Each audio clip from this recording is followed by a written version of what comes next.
Yeah, we are ready. Okay. We are ready. I'm ready. Start. Oh, thank you all for joining us for today's webinar. I'm Kavita Sundararajan, a member of faculty of Department of Commerce Evening, Shri Shikshayatan College. The theme for today's webinar is AI-driven marketing in post-COVID era, which will be presented by none other than Professor Dr. Rajiv Dasgupta.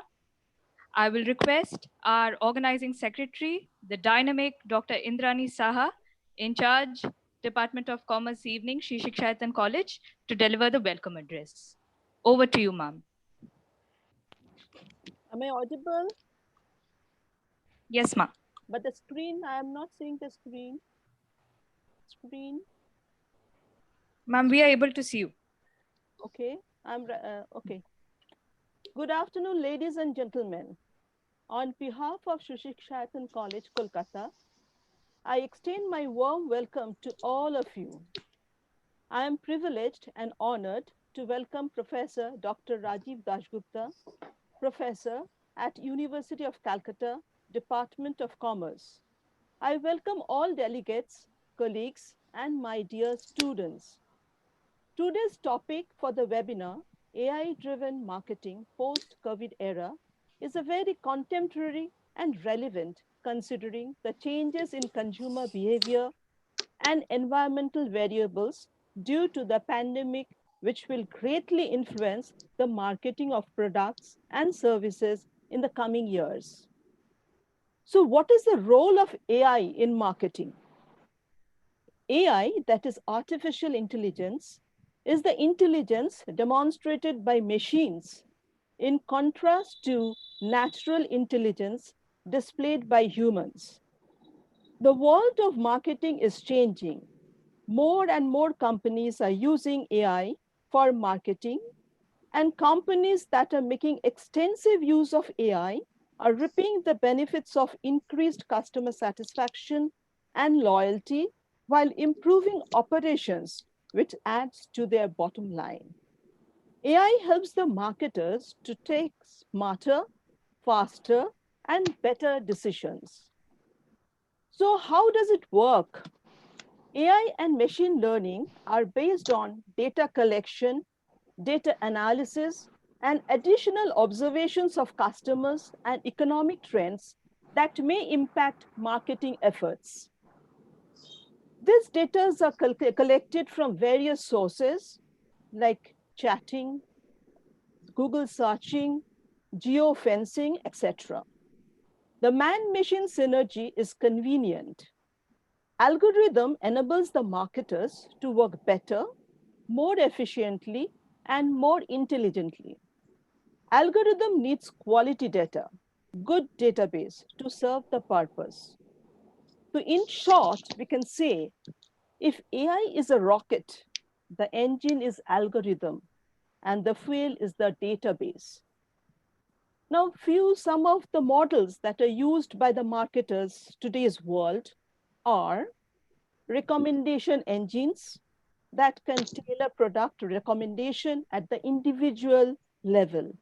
For example, we are very much acquainted with Amazon, Netflix, which are very famous examples about recommendation engines.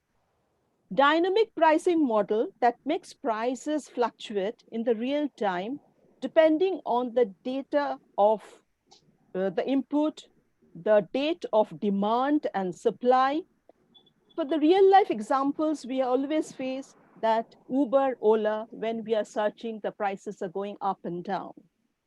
Propensity model that can predict individual consumers' behavior. MIFE, an insurance company, Target, US retail company, are using this propensity model. There is sentiment analysis model that can scan what people say about to identify potential shortcomings and opportunities. There is a fast food chain in USA, Abby.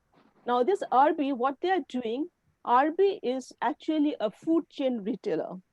They found that the sauce is very much liked by the consumers. So they have started selling sauces on the shelf.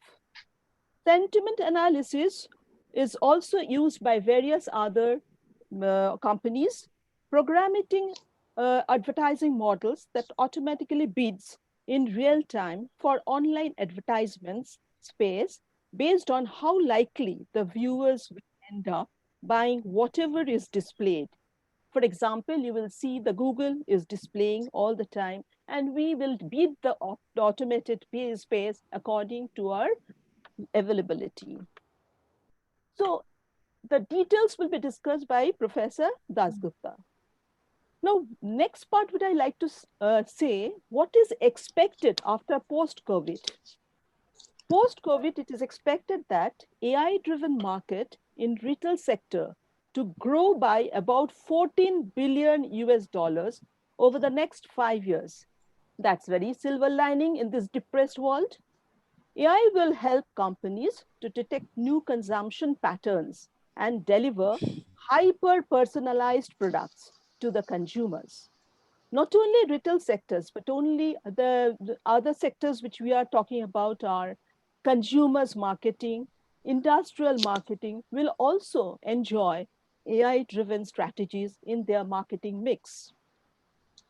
Global shocks can rapidly alter the business landscape and terms of competition.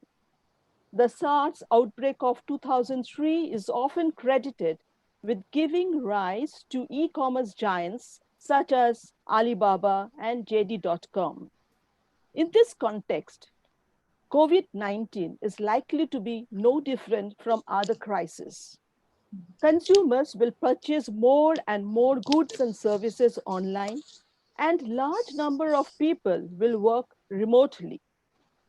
Application of AI will be immensely valuable in helping companies adapt to these trends.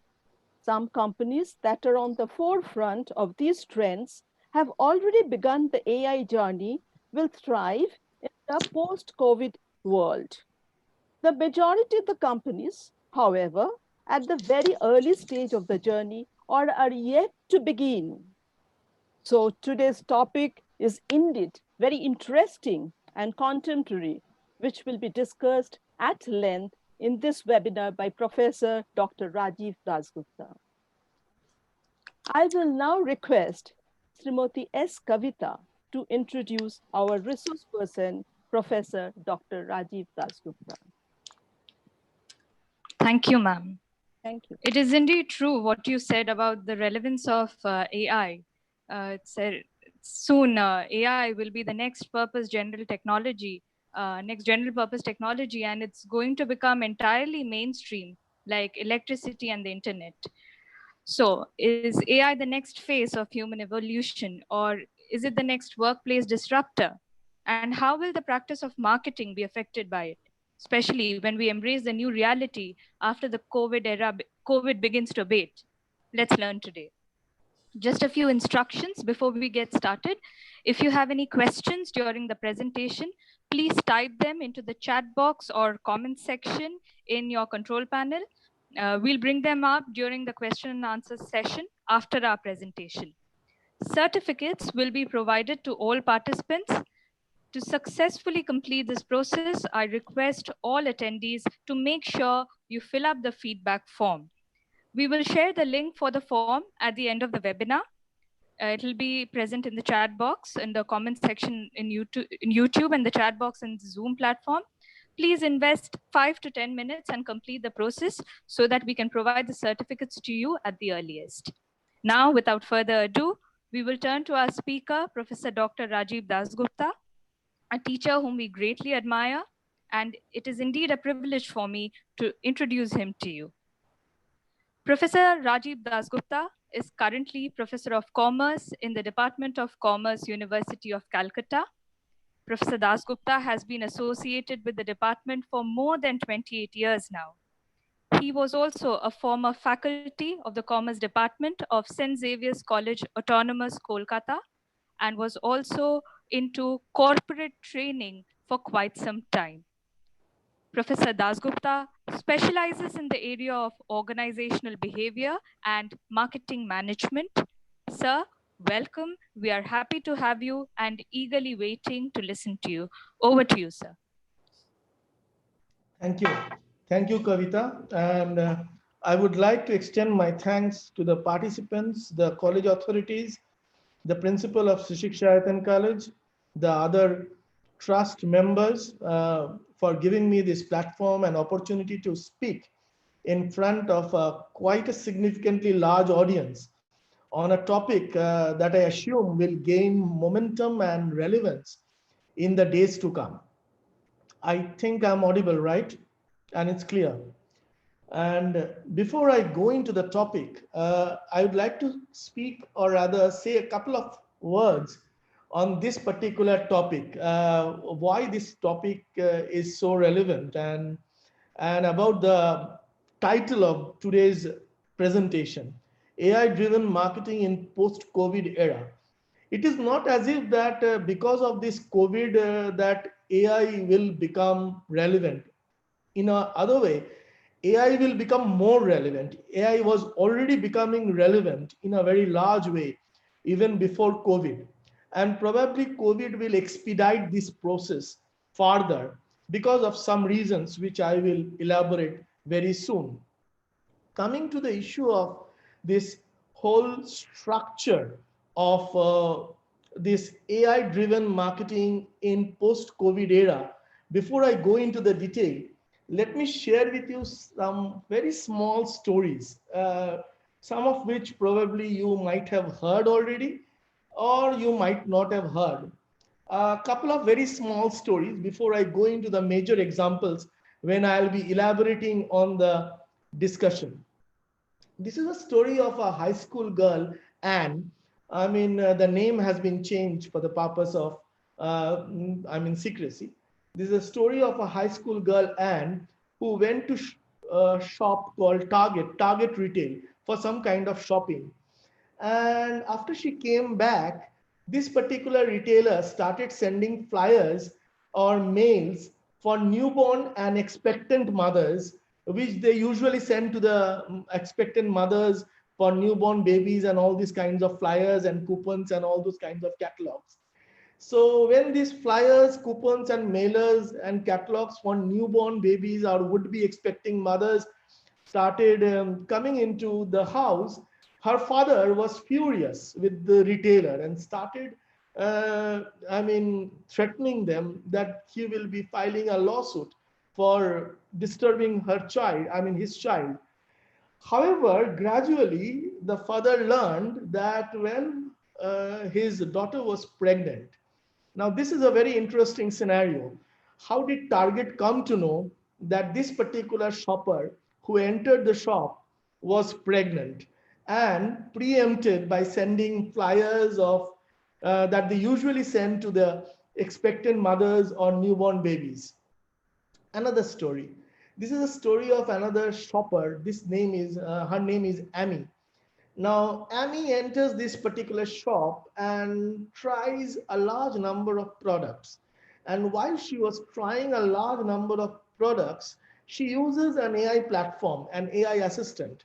The AI assistant was taking the pictures of her and sending to all her very close friends in the Facebook or in the social media that Amy is very active for instant recommendation whether Amy is looking good in a particular dress or not.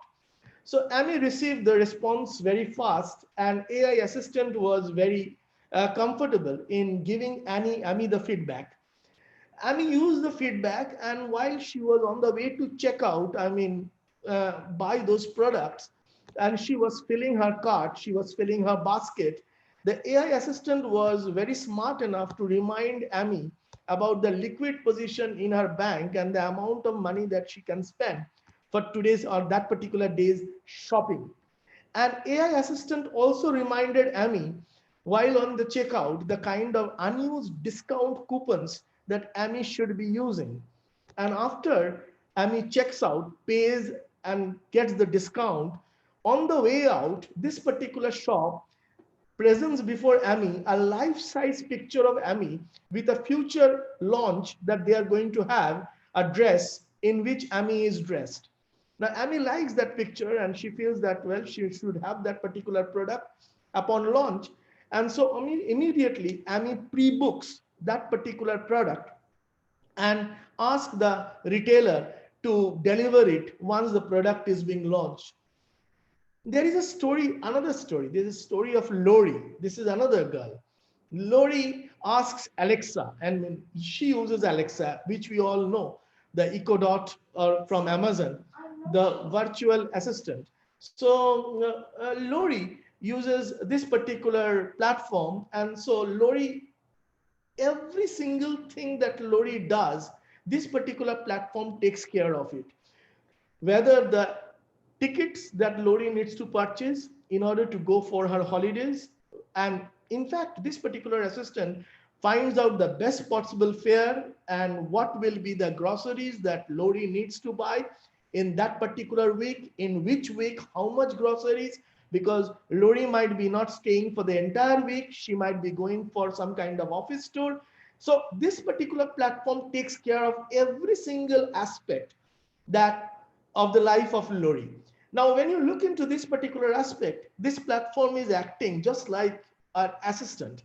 It's just like a kind of a concierge, a trusted concierge who looks after your bank account, who looks after your groceries, who looks after you, which toothpaste you use, who looks after which particular detergent powder you will be using for your clothes, which particular biscuits you will buy at the end of the day. So every single aspect, Lori takes care. In fact, I will end this story session and go into the details of this particular structure with one last very interesting parameter. If you all haven't seen this film, do watch this film. This is not a very recent film or the film from the recent past. Lockdown is going on, so you have enough time to watch this film. The name of the film is Her, H-E-R, Her. This is a Spike Zones film, and it was released long time back, 2013. This is 2020, 7 years back. This particular film shows Theodore, the hero of the film, purchases an operating system, an AI operating system called Samantha, to get rid of loneliness because he got recently divorced. And so obviously he gradually falls in love with this particular AI operating system. So much so that he was, shattered when he finds out that Samantha not only dates with him, but Samantha dates with so many other similar lonely people across the world. So with these introductory words, let me take you into the world of AI and marketing.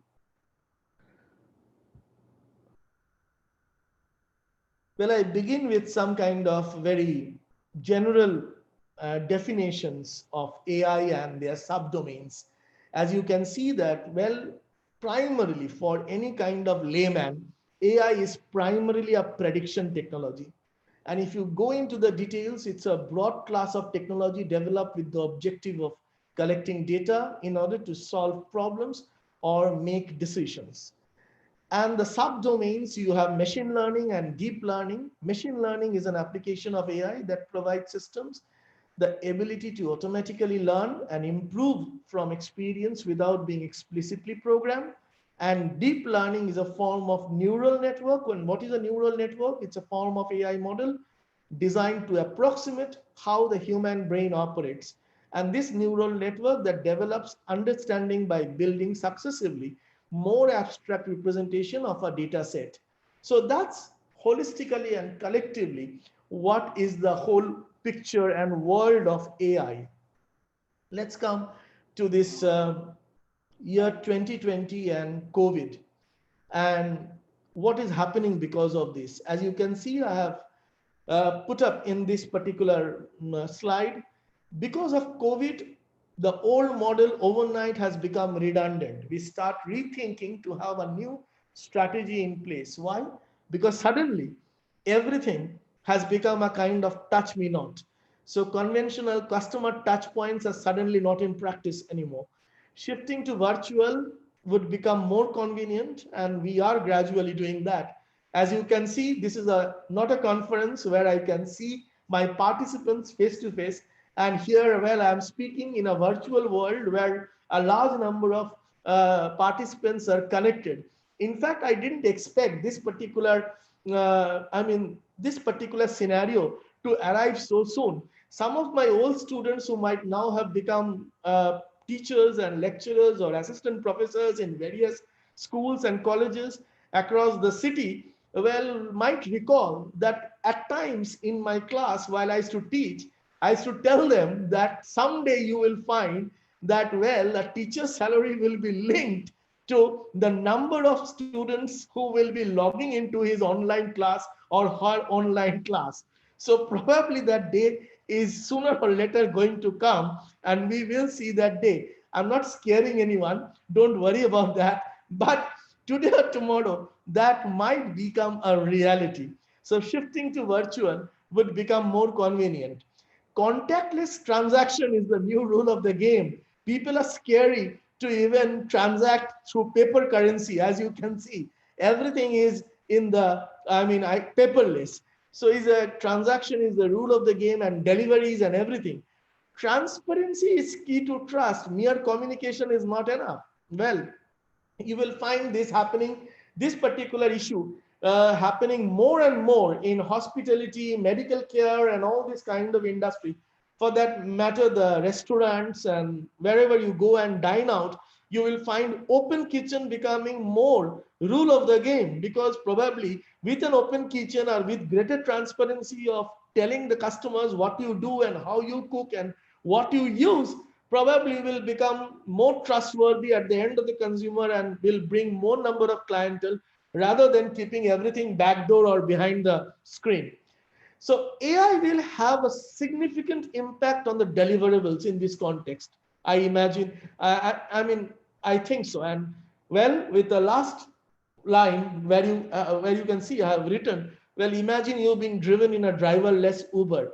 That might happen very soon, or not in India probably, but somewhere in the world that might happen, that you are driving, or rather you are being chauffeured in a driverless Uber. Does it sound unrealistic? Marketing on platforms? Well, certainly not. It is not an unrealistic or an utopian one. As I have given you a large number of examples before I started speaking on this particular issue, probably have given you enough food for thought that, well, tomorrow AI platforms will be the rule of the game, and they will certainly take over the entire process of doing things on behalf of the consumer. The scenario is not at all an utopian one. Sorting non-routine purchases and sometimes even routine ones often become very time consuming. Like say, for example, do we compare biscuits while buying biscuits? Do we compare our daily necessities before we tell, well, we are brand loyal because we are a habitual buyer. We buy Britannia because that's a kind of biscuit, we get used to it. We buy Ariel or Surf Excel because that's the kind of detergent, we get used to it. In other words, we put it as a brand loyalty, but in more structured or behavioral terms, it's a much more habitual buying that we get used to it. And so instead of being brand loyal, we are more of a habitual buyer. But if you take help of an AI platform, the AI platform might scan numerous information and might tell you in a particular month, well, all the detergent powders are said, and you can buy in this particular month Surf Excel instead of Ariel, because that particular is going detergent is going to give you better value for money. So things are going to change when you use AI platforms. AI assistants will cut cost, it will reduce risk and offer convenience. It will work like a trusted concierge or your assistant. Customers will shift trust and allegiance from a trusted brand to a trusted AI assistant and ensure that the AI assistant does things on behalf of me. Now, when you look at, there are some examples that I've given. Alexa or Google Assistant or Siri, to name a few of the miniature versions. Here I come into the detail. The marketing functions and where the AI is going to work. Now, if you see that in this particular slide, I have given a large number of functions, and with these functions, in fact, if you go through these functions, it's entire marketing. starting from analyzing the macro environmental factors, understanding markets and customers, segmenting, targeting, and positioning, planning, direction, objectives, and your marketing support, developing product strategy, developing pricing strategy, channel and logistics strategy, developing marketing communication and influence strategy, planning metrics and implementation and control. Let me now go into the detail of each one of them. And let me show you, or rather give you information about how companies are using each of these parameters and how AI is helping these companies out in each one of these parameters. Let me start with the first one, understanding the macro environmental factors. Let me take you back to the days of World War II, when there was an article after the World War II was over. There was an article that came out in a particular US journal predicting that all those countries, or rather post World War II era, there will be a considerable baby boom across the world, birth of more number of babies across the world. Now that was a prediction of a kind of social science researcher who was doing research on people, human life, and people in those countries engaged in war, or the entire global population. And that particular person made some kind of prediction. There were companies who believed in that prediction. There were companies who did not believe in that prediction. All those companies, particularly the baby product producing companies who believed in that prediction, went into a kind of drive, and they started producing new products for the future generation or the babies to come into the world. In fact, the prediction proved to be correct. Now, that was a kind of a prediction based on some kind of an understanding, assumption, and hypothesis. Today, AI is going to do those predictions in a much more accurate manner. Today, AI is going to make those predictions with pinpoint accuracy, will probably identify the clusters, the target consumer groups where this kind of changes are going to take place. Because AI is going to, in fact, study the shift in sentiment analysis and will probably identify the strange events happening in respective countries. Because the earlier prediction that happened during the World War II time period was a global prediction, and probably across the entire world, all the countries did not experience the same kind of baby boom rate expected that particular article predicted. But here, AI will be pinpointing probably in which particular country, in which particular state, in which particular cluster, probably the baby boom is going to happen, and probably the marketers will be ready. So marketers will not be shooting in the dark blindly. They will have their logistics in place. They will have their products in place. They will have the price predetermined based upon the kind of clientele that they are going to serve. And they will have their communications also ready. I will come to each one of those as as I move from top to bottom and do. So how can you easily identify or get this kind of data? Well, AI is going to keep an eye on the online chatter. Well, before I go, while talking on all these issues, you will find that, and probably many of you will be asking me question on that particular issue, that what about privacy? Yes, let me say right in the beginning that privacy is at stake. Privacy is at stake, and there will be a problem with that privacy, because what you speak or what you write today in your Facebook, social media, Twitter handle, Instagram, everything, let me tell you, every single thing is being watched. No one can deny that. Now that is a issue. Now your friend group, your friend circle, your online people, or your very close friends, in fact, so much so, the chatter is going to keep watch on who are those friends who regularly put comments on your posts. So that makes, that builds data, that builds the database. So that is one way of understanding the macro environmental factors, understanding markets and consumers. identify the change in the competitor behavior, the pricing, detect eye movement. Like say, for example, how will you understand the markets and consumers? I gave an example before I entered into the topic. Target identifying that high school girl who entered that particular shop was pregnant.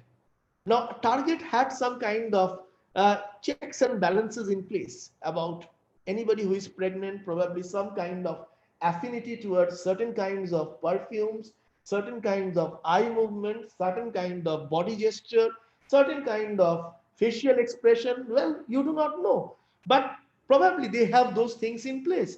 And so once those things are in place, probably the company or the retailer will be able to tell in a premature manner. Like say, for example, tomorrow, if you say that there will be less number of people or rather human resource in a particular shop, there might be an AI assistant in that retail outlet while a particular shopper is entering the shop will intimate that this particular shopper is going to visit that particular zone of the retail outlet.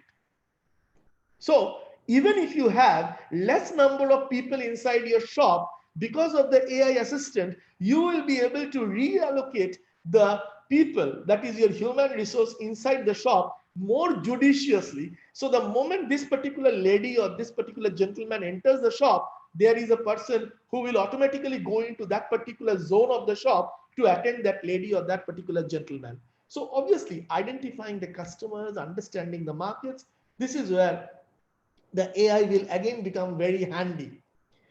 Segmenting, targeting, and positioning, identification of clusters. Let me share with you two very interesting examples and case studies. How do you miss out on segments when you adopt traditional approach or traditional method of simply going by demographics, simply going by buyer behavior, or simply going by psychographics, or simply going by the benefit segments? How do you miss out on those particular things? If you use AI, where will you benefit and how will you benefit? Like say, for example, this is an example of Vineyard Wine. Vineyard Wine.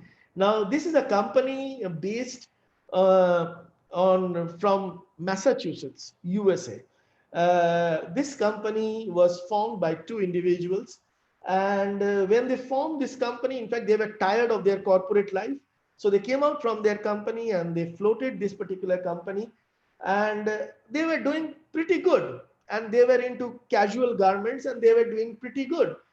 But gradually they found out that, well, there is a problem. I mean, there were people who were putting things in the online basket, and then they were abandoning that particular basket or abandoning the cart. They were not going into the last stage of buying the products. So gradually they hired a particular they hired a particular AI assistant. Now, this particular AI assistant, the name of the AI assistant hired by Vineyard Wine was Blue Core. Now, Blue Core is a retail AI assistant. Now, Blue Core comes into the picture, and then Blue Core starts finding out the history of these particular individuals, that at what point of time they have abandoned the cart, and which of the products or associated products these individuals or customers have browsed. And they search usually at what time normally these people buy. That is, what are those activities which motivates or rather triggers these people to buy the products.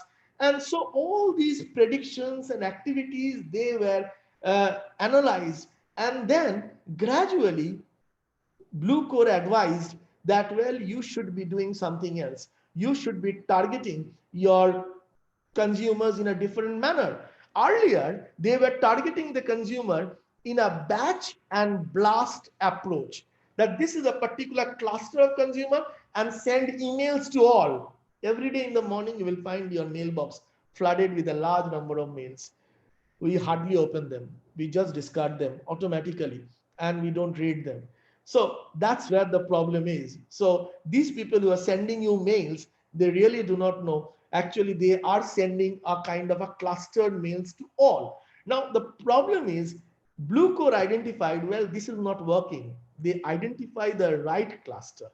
They identify whom should be given the mail and whom should be addressed and whom should be sent all these kinds of parameters, or rather the mails. So once they started pinpointing these clusters, the micro segments, and in fact, they identified a kind of a hitherto unknown market segment. They found out that many of these consumers who are in the social media, they started, or rather, in fact, in some other kind of websites, they hunted for kids products also. They typed in the search engine kids products and they were hunting for kids products. So that in fact prompted Bluecore to enter into the kids garment and kids product zone and diversify into that particular parameter, and their business multiplied like anything. Apart from Blue Code, regarding this segmenting, targeting, and positioning, let me talk about a dealer from New York. This particular dealer is a dealer of Harley Davidson. Now, they were doing well. It's not that they were not doing well, but usually they were selling only 3 or 4 Harleys per week. And the dealer, the owner of the dealership, he was not at all very happy. So he went and took help of a particular AI platform, and the name of this AI platform is Albert. Now, Albert is sold by a company called Algorithm. Now, when he took over, this Albert took over, Albert identified that, well, there were customers that this particular company or the dealership was earlier neglecting or not looking into. In fact, I will give you one small example that Albert did.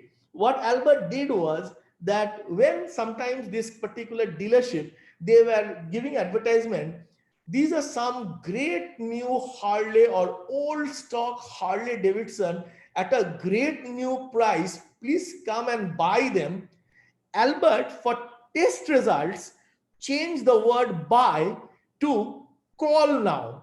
Now, the moment that buy is being replaced by the word call now, there was a significant jump. In fact, the jump is close to 450% in terms of the number of calls received and the conversion of those calls into pure customers. So this was a kind of an eye-opener. When you say buy now, probably there is a kind of a resistance. When you say call now, and Albert easily identified that, well, call now is producing result and not buy now. So Albert changed the line of that particular communication strategy from buy now to call now, and immediately it started producing results. Coming to planning, direction, objectives, and marketing supports. You will find customer support is very important. Starbucks do not use, in most of the cases, do not use human beings to take orders. They use chatbots. A large number of companies are going in the Starbucks way. A large number of these customer response parameters are now through chatbots, that is the chat robots, not through the human interface or human call center parameters.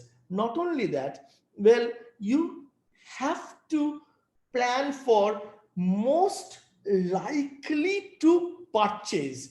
Now, what are the things that a particular consumer or a group of consumer, they are most likely to purchase? Now, if you are most likely to purchase and you can predict what are the things that a consumer is most likely to purchase, listen very carefully, then probably Amazon, before any other competitor, and this is very interesting, these are the interesting things that can happen. It might surprise you that Amazon can move from a platform of shopping then shipping to shipping then shopping. I repeat, move out of shopping then shipping. This is an old and the presence theory, and Amazon might go into shipping then shopping. Meaning, if Amazon knows and can predict accurately what are the products that you are planning to buy, Amazon will ship them to your house, and you might say, well, I might not need all of them. I might discard them. Well, Amazon will have the cart ready to take back what you do not need. But if the prediction is right, then you will need all of them. Now, how does it help Amazon? Amazon reaches your doorstep before other competitors, meaning that you may be going to some other competitor to buy the product, but before that, Amazon gives you the product. Not only that, it reduces the cost at your end, because you don't have to come out of the house and search for what are the things you want to buy. Amazon already knows, and so Amazon is going to make a doorstep delivery. So all these kinds of support system. How do you develop the product? Developing the product, like say for example, you take help of AI in a big way. Swatch keeps information about the changing colors. Swatch, the Swiss watch company, gives information about the changing colors, about the changing trends in the society. Not only that, and accordingly, they keep changing their product. So AI assistant keeps helping Swatch. I can tell you a very interesting story. Google is making a driverless car. Now, Google initially, when they started making this driverless car, they used the sensors all around the car, and they thought, well, the sensors are going to work. The Google map system will take you to the address. And accordingly, when there is a person coming in the middle of the road, the car will stop. And accordingly, they did all those kinds of algorithms. But those testings and research was not very successful. Later on, Google not only put those sensors outside the car, they in fact put some sensors inside the car to study the driver, the human driver. Now they put a human driver inside the car, and then they analyze the driver reaction in case of any of these events, how and when and what particular rate, when the driver is applying brake, when the driver is using what kind of speed, and in what kind of scenario. In fact, by doing so, Google has been much more successful with their later versions, although it's not yet commercialized. But today or tomorrow, something might happen, but we are waiting for the final outcome. But at least Google is trying in that way. So, product strategy. In fact, let me tell you, feedback. In fact, some of my future slides, I do not know whether I'll be able to show all of them. Some of my future slides say that AI assistant is going to collect information, individual information. And in future, in the days to come, you might find that products are being personalized. There are a large number of products which might get personalized, and individual consumers, each one of us might become very important. And that is again, not a far-fetched concept, not a utopian concept, something that is going to happen for sure in reality in days to come. Developing pricing strategy. Well, right in the introduction, while Professor Indrani Shah was introducing the topic, she spoke about the surge prices. She spoke about the dynamic prices. Yes. So when you talk about this, in fact, when I was giving you the example of Annie, the shopper, when she saw that there was the price difference between the product that she was buying from the shop, and there was a price difference with the competitors, well, the AI assistant reminded her that there is a price difference. So immediately the individual, that particular company from where Amy was purchasing the product, they matched the price. So this is going to happen in future. The dynamic pricing is going to happen for the loyal customers, surge pricing, and all those kinds of parameters. Developing channels and logistics strategy, omni-channel mechanism. Amazon example I have already given, how shopping, then shipping, to shipping, then shopping. Not only that, like say for example, there will not be any perfect example of this should be the channel for a particular product. There can be a multiple ways through which the consumer can be reached. The consumer can be reached through the brick and mortar store. I mean, say for example, there can be a scenario where the consumer will opt that, well, I do not want the product to be delivered in home because I'm not there at all the time at my convenience, so I will pick up. So it might so happen that all the shops selling that particular product might get networked and probably give that particular consumer the best possible experience of how to get that product or how to access that product. Developing a perfect marketing communication and influence strategy. Well, there is one more example that I can give you now, apart from the Harley Davidson call now to from buy now, or rather the vineyard vine communication strategy. Here is an example from an Australian experience selling company called Red Balloon Incorporation. Now, this is a company that used to sell experiences, gifts and experiences, and they were doing steady business. In fact, traditionally, they were advertising in print media, they were advertising in the various kinds of billboards, radios, and pop-up retail shops, and they were doing business. They had a very significantly large brand awareness, and but in spite of that, a very strong brand awareness, in spite of very strong sales, their margins are getting squeezed. Why their margins are getting squeezed? Because their advertisement cost, the cost of acquisition of consumers, are gradually increasing, and it has got increased from a meager 5 cent when they started. Over 20 years time frame, it got increased to $50 per consumer. That was the cost of acquisition. So gradually, when the cost of acquisition started increasing to that extent, they thought about using an AI assistant. They used the same AI platform of algorithm, which earlier I told you that Harley Davidson used the same particular platform, the Albert. Now, Albert comes and gives a new dimension to this whole consumer acquiring and then advertising and all these kinds of scenarios. What Albert does is that Albert identifies that there are people or clusters of consumers above the age of 65 who want to get experience of skydive, and they are there in Melbourne. And they did it. Albert did it overnight. Albert did it overnight by going through the Facebook account, the social media account of the loyal customers of Red Balloon and the associate friend circle, and automatically Albert predicted that there is a cluster in Melbourne. Go and tap them, send mails. There is a cluster who wants, like say for example, the expats from Australia who want to send gift to the parents back home. So please go and tap them. And Albert was doing fine. Overnight, Albert reduced the cost of acquisition by 25%. And in fact, the owner of this particular company says that gradually it became so that every $1 of investment was giving her a return of $15. Now, what do we teach in a marketing management class? When we teach advertising budget in a marketing management class, we talk about a budget, we talk about a selling. So for example, we create a budget of, say, for example, 100 crores or 200 crores, and we spend it, and then we decide, well, these are the areas, the high zone areas, and then allocate the funds. And once the funds are finished, well, we have used up the budget. That's what the objective and the job is. Now, this lady says, well, there should not be any budget. Why? Because if my returns keep on rising, for every dollar I get a $15 return, then why should I stop? I will keep on investing. I will keep on budget. Yeah. So, I mean, the simple laws of economy is that if you increase the scale, there's a law of diminishing return. In case of AI, it is just the opposite. The returns keep on rising as you keep on investing. That's what the curve shows sometimes. And although there might be maybe more and more debate on how to use that budget, and probably the theory of budget will still be there, but this is a very interesting observation from the Red Balloon experience.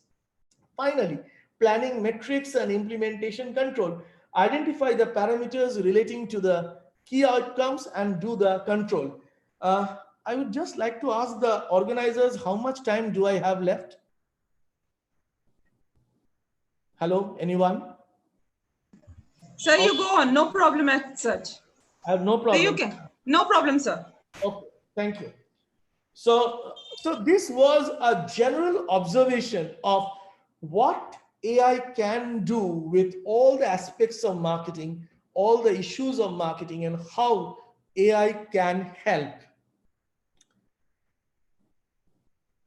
Whatever I have told you in my earlier slide with respect to each point has been summarized in this particular slide, particularly with product P and price in this particular slide, where I have written, well, you can see, engage with customers on personal level, and not only that, have deeper understanding of customer insights and engagement with products, cater to micro segments, and identify the hidden gems with higher conversion rates. Remember, I told you that hidden gems where probably Vineyard Wine, that particular company, identified that people are looking for kids products, or probably Red Balloon identified that there are people above the age group of 65 who want the skydiving experience. So these are micro segments. You identify the segments which were hitherto earlier not probably considered, even they existed. So AI helps you identify these particular segments. AI helps you in getting those segments, getting in touch with those segments, and they have a very good conversion rate. Similarly, price matching with on a real-time basis with that of the competitor will change the way the price mechanism traditionally works. I talked about or spoke about dynamic pricing. AI will initiate dynamic pricing in a variety of situations for specific customer. Omni-channel management, like say for example, in while speaking on that earlier side, if you can see, I have already spoken about this very interesting experience that, or rather experiment, that Amazon tomorrow kind might do, that omni-channel management specific to individual consumer requirements will soon become common. We might observe a situation where Amazon moves from shopping then shipping to shipping then shopping. Amazon reaches before consumer buys from competitor, in addition to selling goods that the consumer has been contemplating to buy for quite some time. I told you it's a win-win scenario both for Amazon as well as the consumer. Consumer gets it sitting in his home, he has been contemplating to buy, and Amazon delivers. And Amazon, for it's a win-win situation because Amazon gets in touch with that consumer before any other competitor gets in touch with him. This will, however, there is a word of caution, definitely. The level of accuracy in predicting the individual needs and requirements. Integrate behavioral data and predictive. This is the final P. Remember, the earlier slide was product and price, and this is for the place and promotion.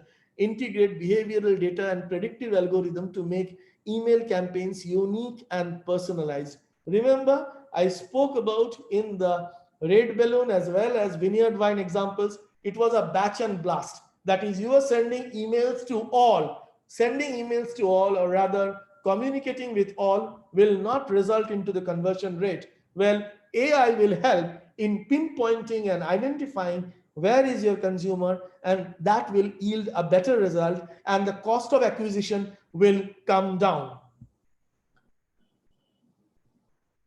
The slides hereafter gives you a picture of the role of the AI platform, how they will work, what is expected of the AI platform. In fact, the entire understanding of how AI and marketing, the synergy will work, I have spoken on that. Now, these are the roles, platform roles. Platform will play a significant role in acquiring consumer, satisfying the consumer, retaining the consumer. Remember, because platform is acquiring consumer data from the consumer, that particular data, even the competitor can have access to if they buy that platform or subscribe to that platform. So obviously there is always a possibility that your consumer might be poached by the competitor. So in that kind of a scenario, there will be a case where as a brand, you want to probably retain your consumer. And so when the brand will try to retain the consumer through that AI platform that the brand is using, probably the brand will study the consumer in a much better way, and not only study the consumer in a much better way, probably personalize the product. Brand will get information prior when the consumer is about to defect to some other brand. So probably he will customize, he will personalize on a one-to-one offering and probably change the product and retain that particular consumer. So that will be one way how the platform roles will change in future. Platform deliverables, well, platform should be very accurate.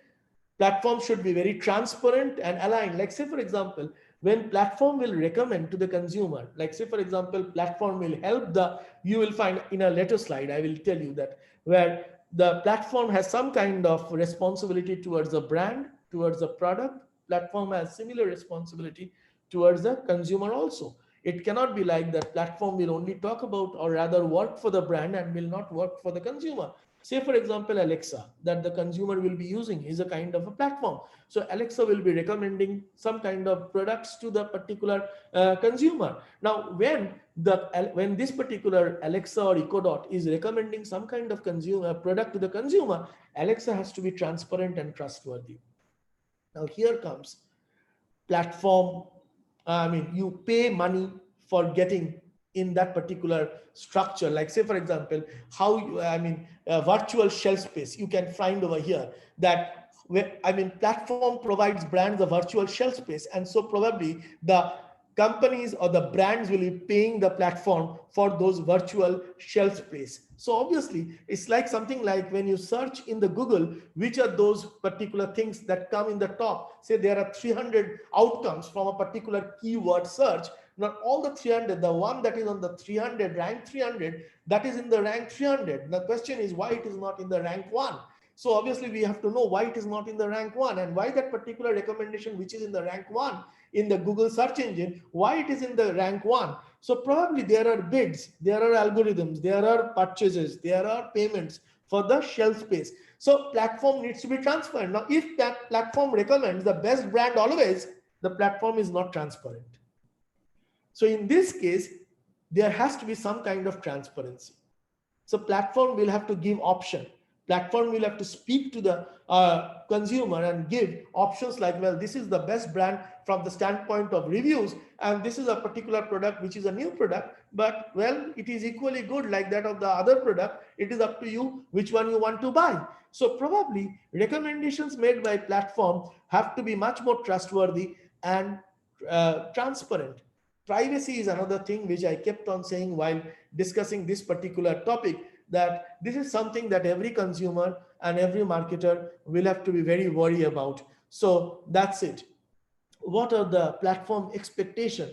Well, AI platform needs to create value, as I have told you, both for customer and the brand.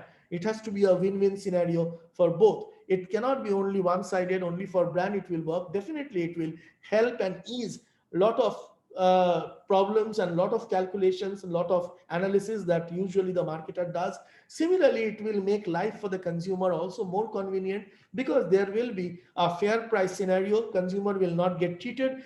Consumer will get the product that they were looking forward to at a price that they want, at a place where they want to get it from, and they will not be bombarded with a large number of junk mail or communication which is useless for them. So mails and information will be specific and which they really want to receive. Continuous redesigning products around consumer data, and platform needs to provide exhaustive database in this regard. That's what I have already spoken about. To make sure that the platform chooses a brand, the brand will need to pay for the preferential positioning and also continuously evolve as per shifting taste and preference. In fact, I was talking about that, the preferential positioning, buying the virtual shelf space. I was speaking in with this very, small example of Google. When you type some kind of keywords or any kind of vacation, which particular vacation website come on top and which particular vacation website come at the bottom. Obviously, it's about buying the shelf space. It's about preferential positioning. Let's see how platforms will create value. For the brands, platform provides brand virtual shelf space, data on consumer preferences, payment for goods sold, obviously, and a single channel for marketing. Through platform, you can get access to all kinds of consumers everywhere, whether in Facebook, whether in any other kind of social media, only through email or whoever it is. Well, everyone gets targeted through platform. Brands provide platform listing and promotional fees, product information, innovations tailored to consumer needs, and knowledge about product category. Yes, brands provide platform all this information because platform needs to siphon, analyze this information for the benefit of the consumers. Platform provide customers what? Customized recommendation, automated routine purchases like your automated ones.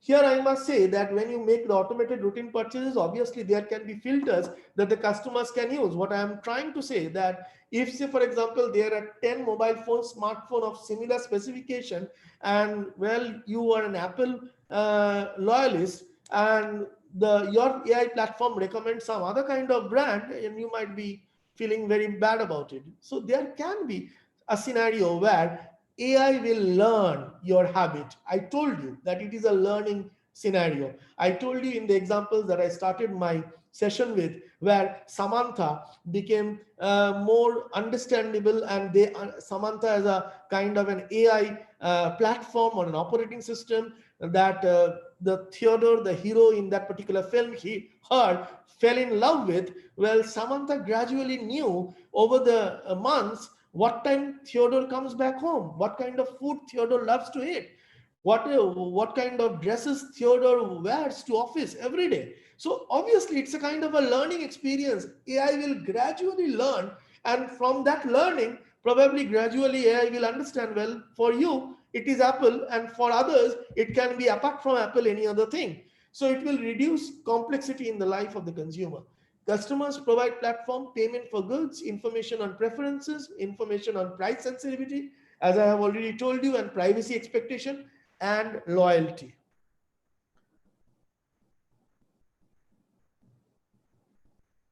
Something that I haven't spoken about so far is how do you manage brands in this scenario? Because apparently, for very routine purchases, brands might become irrelevant. Managing brands and advertising and all those things might be, because AI is going to take care of all those things. Which biscuits you buy, which detergent powder you use. But for larger iconic brands, these brands will have to understand the AI platform and algorithm and study that platform more minutely. There can be smart products that can bypass AI platform and connect to consumers. For example, you can have a refrigerator that is connected over Wi-Fi and will automatically send the grocer alarms when to replenish your egg and when to replenish your chicken or fish or something like that. You already have that, this kind of products. You have printers which will send information to the retailer when the printer ink cartridge needs to be delivered at your address. So there can be some smart products who want to bypass the AI platform and connect to the consumer directly. Thus, these kind of products might have some kind of relevance. And as I have told you with Amazon, gradually it might shift to a kind of an omni-channel delivery. I come to my last couple of slides. What is the road ahead? As you can see, I have jotted down some specific parameters. In AI-driven world, the requirements of competition have less to do with specialization and more to do with capabilities in data sourcing, processing, analytics, and algorithm development. Specialization will not become the rule of the game anymore. I mean, it's more about data. What kind of data? Because you see, it's very important about the nature of data that you source and how you process it. You may collect a lot of information, you may collect a lot of data, but at the end of the day, if you do not know how to process it, you must have, so there are companies who are very good in collecting data, but they are very lousy, very bad in interpreting them. So you must have that relational intelligence. You must understand, like, there can be consumer groups who want discount coupons, who enjoy discount coupons. There can be consumer groups who do not enjoy discount coupons. So if you send discount coupons to all, you might be making one group of consumers who enjoy discount coupons happy, and you might be making those consumers who do not want discounts, they might feel very irritated and will never visit your shop. So you have to be careful about who are those and identify those consumers who want discount coupons and target them. So that is where the processing, analytics, and algorithm development comes. Industry expertise will become less critical. This is a very interesting example. If you see the screen, when Uber looked for a CEO, they hired someone who ran a digital farm, Expedia, previously, and they did not hire anyone who was with a limousine service company. So we are gradually moving from an age of core competency that differ from industry to industry, an age shaped by data. Like, say, for example, no one ever imagined that tomorrow, well, Google will be making cars, Microsoft will be making cars, or probably even Apple someday in future will be making cars. Now, Apple traditionally was not making cars. Google traditionally was not making cars. Microsoft traditionally was not making cars. So obviously those scenarios of core competency will become a thing of past. Strategies of traditional differentiation based on cost, quality, and brand equity will gradually become obsolete. AI will enable marketers to reflect upon creativity rather than process. Yes, what will happen is gradually you will have this kind of platforms will probably allow more time, because in the complexity of processing, people will not spend much time anymore. AI will take over those exercises. Rather, marketers will be spending more time in creative ideas and creativity and all those kinds of innovative aspects. Final comments before I end my today's session. It's almost an hour now. Well, scanning more and more data regarding every aspect of human life will make predictions more accurate. One who does it more accurately will win. AI marketing integration can be achieved best by balancing AI and human intelligence. Privacy and cyber security, I was always, throughout my session, I have been raising that concern. Issues are major concern. The acceptability will depend on how far the benefits outweigh the costs. Yes, there is one more issue that is a very big red flag. As of now, a large number of authors and large number of researchers are very concerned about this particular issue. It's a very big red flag. Risks of large economic fallout due to social turbulence resulting from market concentration, job losses, and increased inequality. However, at the end of the day, well, life wins. Life becoming more and more complex, as we can see every day. One can therefore definitely look forward to new experiences. Uh, if you want to take down, these are the acknowledgements. My entire speech is based upon the articles collected from the Harvard Business Review of these issues, May 2017, October 2017, May and June issue of 2018, July, August 2019, and January, February issue of 2020. If you have access to these issues, automatically you will have access to the articles, because writing all those articles is a very big space consuming issue. So I have stayed away from it. If there is anything constant, then that is change. And we need to change with changing times. Thank you. And I can be reached over my email, rajivdashgupta@hotmail.com. Thank you all for giving me this platform to speak today and giving me a very patient hearing. Thank you so much. Thank you, sir. Over to Shisha and Ruposhri for taking up the questions at the end of the session. Shisha and Ruposhri, please unmute yourselves. Yes. Yes. Are we audible? Yes. Questioning is the ability to organize our thinking around what we don't know. Albert Einstein once said that important thing is not to stop questioning. And after such an interesting and enlightening session, I'm sure all of us have organized a lot of inquisitive questions in our mind and are eagerly waiting for our beloved Sir, Professor Dr. Rajiv Dashgupta to Yes, please shoot. answer them. Good afternoon, I'm Shri Malik. Welcome to the answer session. Sir, with your permission, can we start with the question answers?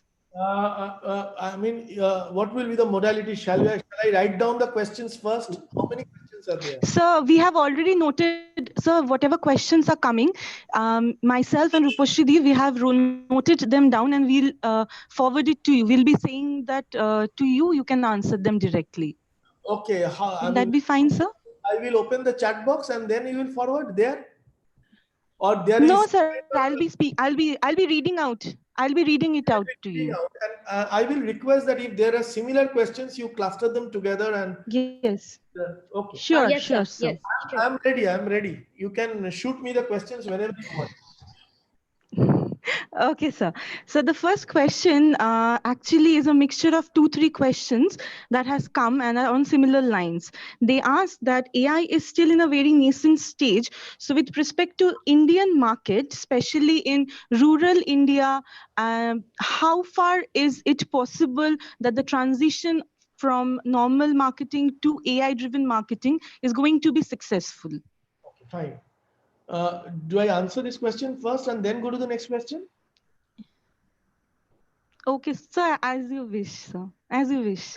Let me answer this question first. Well, thank you for asking. I mean, whoever asked this particular question, thanks for asking the question, because it's true. It's true that so far as India is concerned, we can see very. I mean, right in the beginning, I should have spoken about one small thing, that AI replicating human behavior is usually in the AI world referred to as strong AI, and AI doing the simple stuff is usually referred to as a weak AI.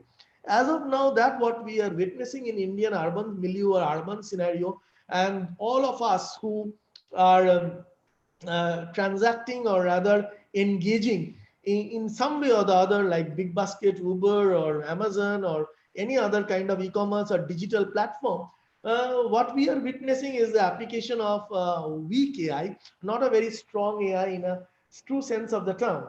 Now, coming to the rural India and the rural marketing, definitely there will be, as of now, well, I do not see much of an application of AI, simply because of the fact that you need that accessibility. I mean, like say, for example, over the last 1 month, I this is off the line kind of a discussion. We have been discussing to what extent through online teaching we can reach all the students, even sitting in Calcutta University, reaching all the students of my MCOM department is virtually, or rather theoretically, impossible. I have some kind of pictures that has come post Amphan cyclone of some of my students staying in Kakdeep and some of my students staying in Holdia. You will be shocked to see that these students, the kind of background they come from, post Amphan, they do not have even the roof of their house. They do not have anything left in their house. So when you have that kind of a background people coming from, the question of internet accessibility, the question of using digital platform, the question of using e-commerce, well, there will be pockets certainly where probably the farmers will be using it. Farmers will be taking help of technology. Farmers will be using the various kinds of AI tools.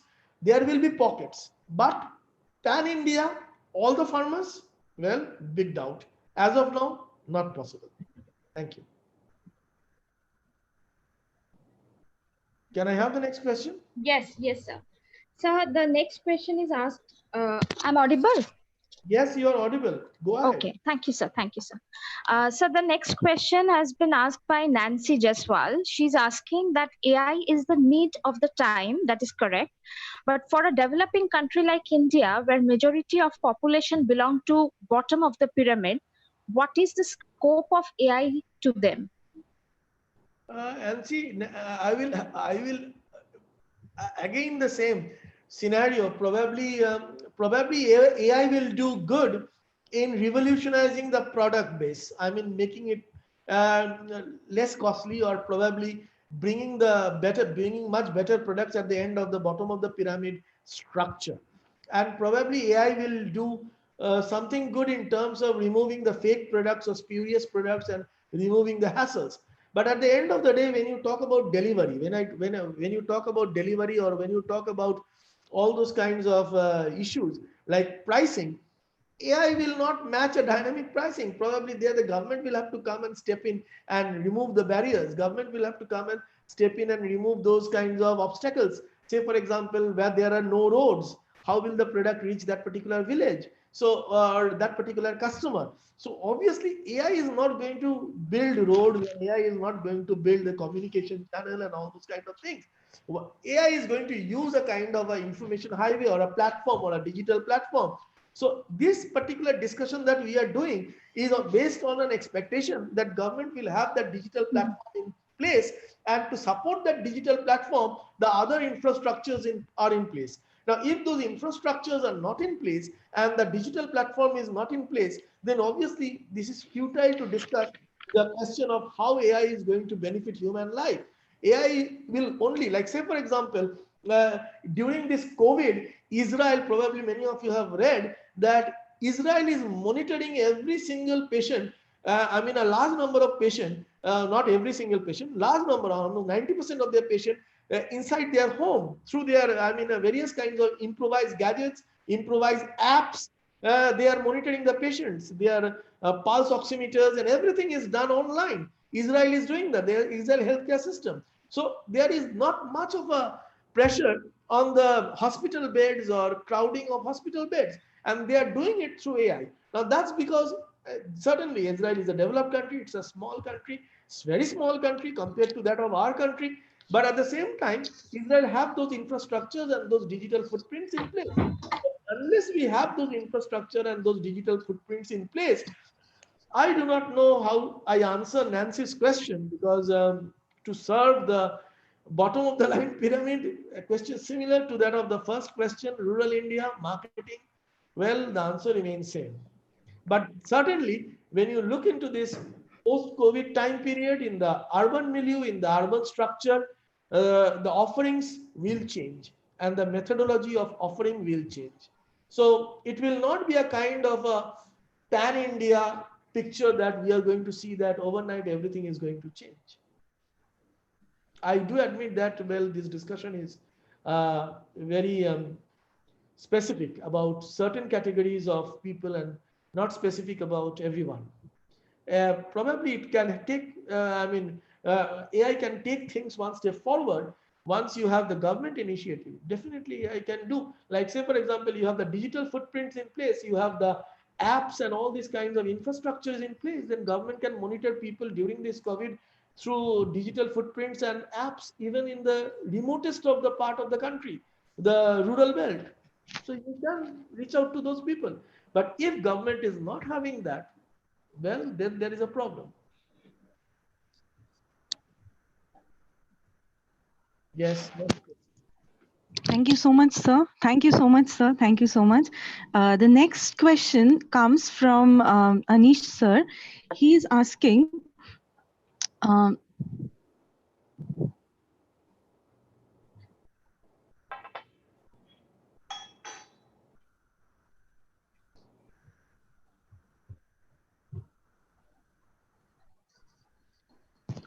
Hello, hello? Shisha? Hello? Shisha? Shisha, can I continue Anish sir's question? Hello. Shisha, can you No, hear Shri, me? I think you go ahead. Okay, I'll have a private talk with Shisha. Okay, you go ahead. I think there's some connectivity issue with Yes, Shisha. yes. Right. I can understand that. Yes. Anish sir has asked that, sir, please focus on the future of AI in academics. Will it help us to differentiate between the average learners and slow learners from their questions raised in Google Classroom? Yes, this is a very interesting question. Yes, obviously, there will be apps developed in future. It's already there. I mean, probably, it's in the process. The average learners and slow learners can be easily identified through the assignments and exercises that probably you can provide with. And so, I mean, the future of teaching and future of learning is going to go in that manner. But definitely, well, for that we need that connectivity. My entire discussion, all this has been that I am harping on that pan-India, or rather a kind of a much broad spectrum digital footprint across the zone. And unless you have that kind of a broad spectrum digital footprint, people will not be able to use it. And once people are able to use the app, and obviously there will be a scenario where you will be able to identify the slow learners and fast learners. Now, in fact, once you can differentiate between the slow learners and fast learners, I presume in future there can be a scenario where probably people can get an opportunity to complete their entire graduation at a much shorter time, rather than waiting for the entire 6 semesters or 3 years that you have. You can finish it at a much shorter time. That can be a possibility that you look forward to, where people can finish their entire graduation at a much, or a PhD or whatever it is. They can finish at a much shorter time and they can move on with their life. That's a possibility. Yes. Thank you. Thank you so much, sir. Yes, anything more?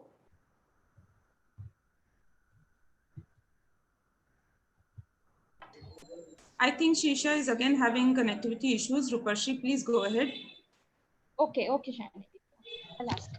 Sir, Oyon Banerjee has asked that, sir, don't you think AI will increase cost of the product and will lead to some customers to buy unnecessary and unwanted products, and competition among the retailers for placing themselves topping on the list, as we see in the Google search? And what can we expect from Indian government post-COVID era for handling big data, which is the food for any AI? For oil, there are too many questions. Now, coming to what can we expect from Indian government, that's a kind of a question we'd like to avoid. But coming to the other questions that Owen have asked, probably I have already answered questions in my discussion that AI will increase cost. That the examples have given across the world that AI is not going to increase cost because AI will reduce unnecessary exercises and AI is going to reduce cost.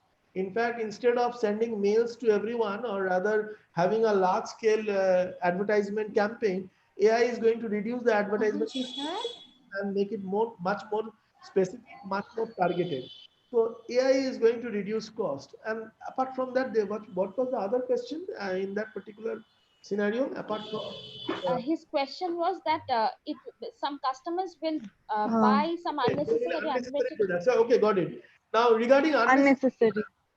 regarding unnecessary products, if I would have listened to my presentation correctly, that remember I gave the example of the Amazon, how Amazon can probably keep on using the AI platform and probably predict the products that consumers are contemplating to buy or probably would require at this point of time. Instead of waiting for shopping then shipping, they will first ship and then make the consumer shop. So and there was a kind of a disclaimer in that particular example.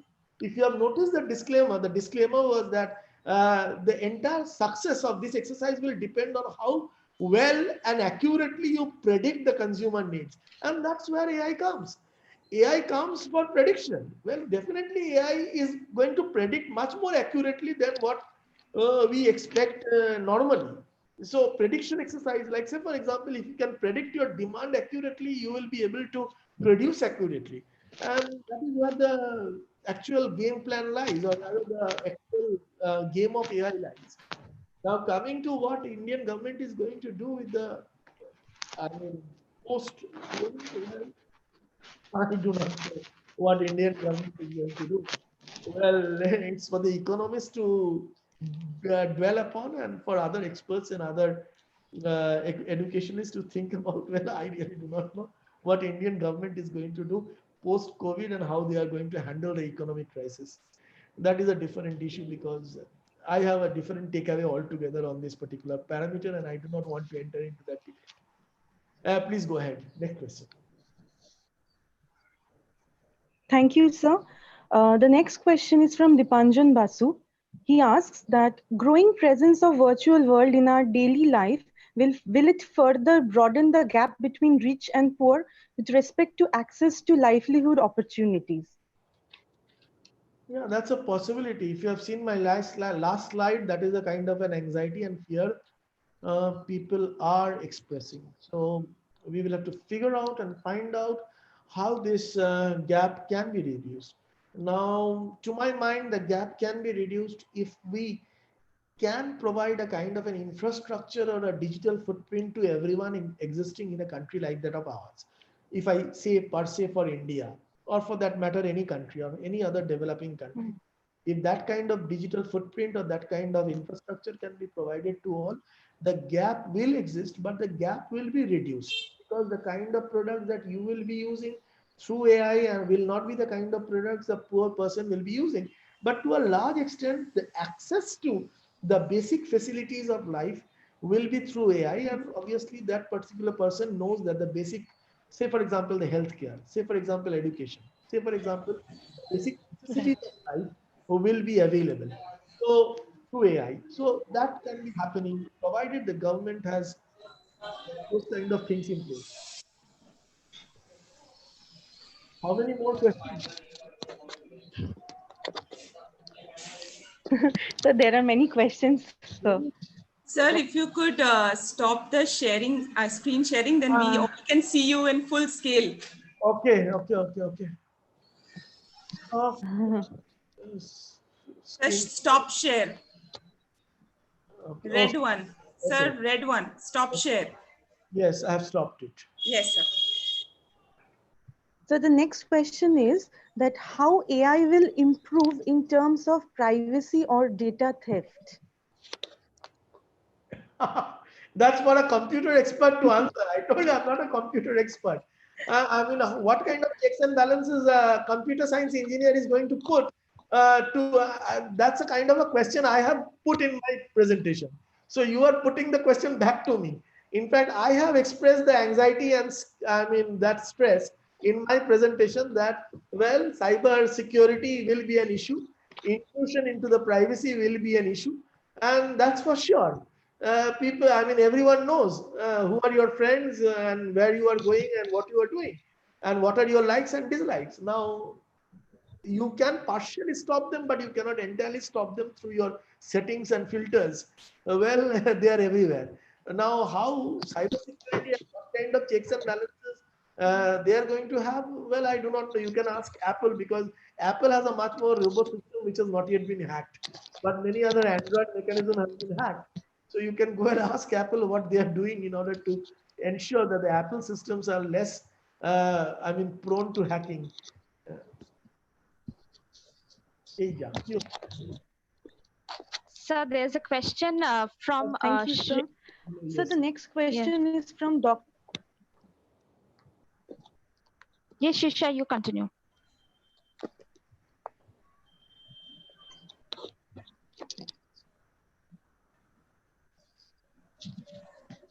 Shisha, can you hear us? Rupashri, I think we have lost Shisha. So please continue. Okay. So the next question is from Shreya Bashu. She's asking that how AI can affect small scale businesses. AI can affect, this is a very interesting question. In fact, a large number of examples that I have given in course of my presentation has been from startups. Initially, they are now big companies, but they were initially startups and they used AI. Probably the backdrop against what they use, like say, for example, when I was speaking about New York, when I was speaking about Massachusetts market, or I was speaking about Australian market and New Zealand market, probably the backdrop of the market or the examples of the backdrop were different. And certainly in India, it will be a kind of a different scenario. But I do not know, what will be, because I'm not sure about the cost or rather the kind of investment that small scale business will be starting with. If it starts with a kind of an AI, but definitely AI will be able to help that particular business in identifying the consumers in a much better way.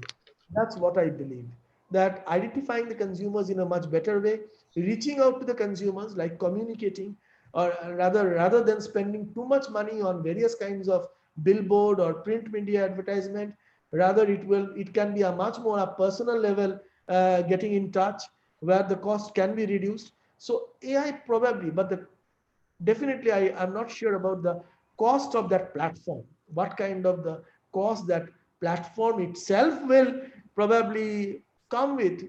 That's a kind of a cost benefit analysis that particular investor will have to do, the proprietor will have to, the person will have to do, whether the cost of the AI platform outweighs, or rather the benefits outweighs the cost. Thank you so much, sir. The next question is from Dr. Prashanjit Kundu. He asks us that customer analytics through predictive modeling can be useful for value addition in digital marketing online. What do you think about it? Well, I have, my entire presentation was on that. So I have already spoken about the consumer predictability. In fact, there is a company called Ant Financial. Ant Financial. This is a new. This is not a new company. This is a very interesting company. Ant Financial Services. This is a company that spun out of Alibaba and uses artificial intelligence from Alipay and run an extraordinary variety of business, including consumer lending, money market funds, wealth management, health insurance, credit rating services, and even an online game that encourages people to reduce their footprint. In 2018, for your information, this particular company had a valuation of 150 billion dollars, which is almost half that of JP Morgan Chase, the world's most valuable financial services company. Now, to answer his question, I mean, this is a very interesting input that will help him in understanding that AI runs the show. AI runs the show in this particular and financial services. This is a company that probably now has almost half of China's people's wealth. So you can imagine if cyber security or any kind of threat happens, what will happen to people's money? Entire China. Now, unlike traditional financial services company, since Ant is built on a digital code uh, and AI runs the show, there is no worker in operating activities for your information. Like say, for example, there is no manager approving loans, no employee providing financial advice, no representative authorizing consumer medical expenses. Without such operating constraint, and can compete in an unprecedented way and achieve unbridled, I mean, no obstacle, unbridled growth and impact across variety of industry. So definitely digital predictability helps about rather than making calls to everyone who wants loan. If you know in advance this person really needs the loan and you approach him, that's a conversion rate which is much higher, and Ant is exactly doing that. Sir, how many more questions can you take? I don't know. So just one question. So one last question, Rupasri. One last We can question. end this. Okay. Thank you, sir. Okay, okay, Shanidhi, okay. So there's a question asked by Shupriyo Pramanik. He's asking that how will recall value of a brand can be managed after adoption of AI? Recall value of a brand can be managed after adoption of AI. For example, AI is going to learn the behavior of the consumer. Now, if say, for example, a consumer, now here there are two things. If you have paid attention to my entire speech, I have spoken about a normal routine products and I have spoken about how brands can bypass AI. Now, say for example, if you are an iconic brand, then probably you will use filters and probably your AI platform will learn. This is the person where you are the AI assistant of that particular consumer. So obviously you only use Apple products and or you only use Samsung products. So your AI assistant, your AI concierge, or your AI platform will never recommend anything but Samsung or anything but Apple. Now that is one aspect of the scenario. That is, so you will be assured. Now from the brand point of view, from the brand point of view, there is a scenario where if you have a loyal consumer, if that consumer, so AI is going to give information. AI platform is sharing information about the consumer with the brand. Now, if the brand knows here is a loyal consumer, this consumer is not going to defect, brand can be pretty sure. Now, the problem is with those floating consumers who are prone to defect. Say, for example, you are buying Surf Excel for 5 months and then suddenly you feel, so you will have to say as a brand, you will have to be on your toes. I told you, you have to keep information. If you have paid attention to my third or fourth slide, where I was making the presentation of all the scenarios or the functions of marketing management, where AI is going to have an impact. Like say, for example, understanding the environment, understanding the market forces. Now, in those understanding of market forces, the brand will have to keep information about what kind of steps, or rather have information about in advance, or rather can predict about the competitor's game plan. Now, if those informations keep filtering up or study the competitor behavior, study the consumer behavior, then the brand will be in a much better position to prevent the consumer from defecting from the brand. Otherwise, well, there can be a problem. So AI can help in the recall value. AI will help in the recall value. For the iconic brands, it's not a big problem. It's only for those routine purchases where recall value can be a problem. But AI can sort it out with a much better understanding of the consumer data. Okay then. Hello. Yes, sir. So Sir. we are done? Yes, sir. Okay. Kavita, please unmute yourself. Kavita, please unmute yourself. Yeah. Thank you, sir, for that very insightful address. In the last 1.5 hours, we have traversed through various aspects of AI-based marketing, many of which we could not believe was possible or existed. And some of the examples seem to be straight out of some science fiction novel, but that's AI. So, as you said, sir, it's already very prevalent. AI is prevalent, but COVID will expedite its absorption in various business functions. That was very interesting. In fact, during these turbulent times, it seems there's no better way to do business than use AI and machine learning to provide data and key ideas. It was interesting also, sir, to note that AI is going to act as a trusted concierge, and how many people will be redirected. Instead of going to trusted brand, they will move towards trusted AI assistants. So that's probably one of the reasons that AI assistants are also being named after human beings. Siri, Cortana, Watson, and so. And another point which was thought-provoking was that AI-driven world may not be specialization-oriented. So it seemed like it would like someone who is a competent jack of all trades and not just specialized in one aspect. And as something we always look forward to, sir, whenever we have attended your classes or do attend your classes or hear you speak, are those wonderful stories and case studies which provide such useful nuggets of information, and they make even complex concepts like AI so clear. So thank you, sir. So thank you so much for enthusiastically taking up all the questions and providing such lucid answers. Thank you. My privilege. Yeah. We will now be posting the link, and if I'm not mistaken, it's already there in the feedback form link. It's already available in the chat box for the viewers on Zoom. Those who are attending through YouTube, the link is there in the comment section. Okay, so we will. It's already available. If not, we'll put it there. May I request Srimati Shaini Naik to do the needful? Yes, already it has been done. I have posted in the chat box as well as YouTube chat box. Okay, yes. Thank you. Please click on it, provide your responses. It's a humble request. Please carefully fill up the details. It will be reflected as the details you provide should be as you want them to be reflected in your e-certificates, and your email address where you want us to mail, please type it out carefully as well. And these will be we'll mail you your participation certificates in this email.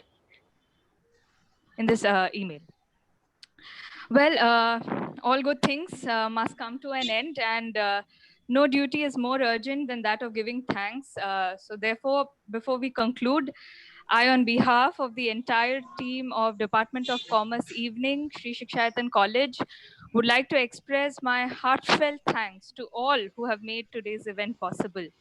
I wish to express our sincere thanks to our chief patron and respected principal, Madam Dr. Aditi De, for her unstinted support towards our department's endeavors.